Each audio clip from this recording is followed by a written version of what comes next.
Iran supplies missiles, Syria uses them to attack Israel.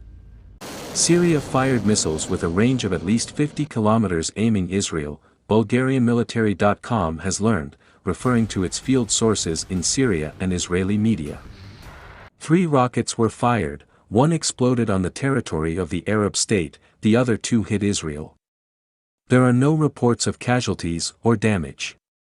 According to our field air defense source, the Israeli Army's Tsiva Atom early warning radar system did not work, did not intercept the missiles, and allowed them to enter Israeli territory and land there.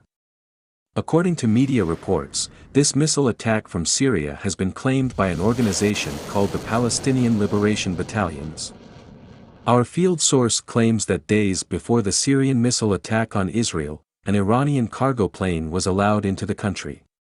The plane reportedly was transporting missiles and attacking uncrewed aerial vehicles to be used against Israel. A nuclear reactor in Israel has come under missile threat. Early on April in the morning, a series of Israeli airstrikes and a response by the Syrian air defenses set off warning missile sirens in the Negev desert near Israel's nuclear reactor. Tel Aviv approved an operation to attack Iranian targets in Syria. The Times of Israel reported an Israeli airstrike on Syrian territory. The Arab side's air defenses have been activated and fired missiles at an Israeli fighter jet.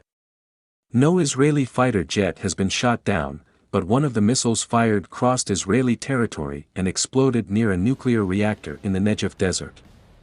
We detected a launch of a surface-to-air missile from Syrian territory towards Israeli territory, which fell in the Negev region, the IDF said.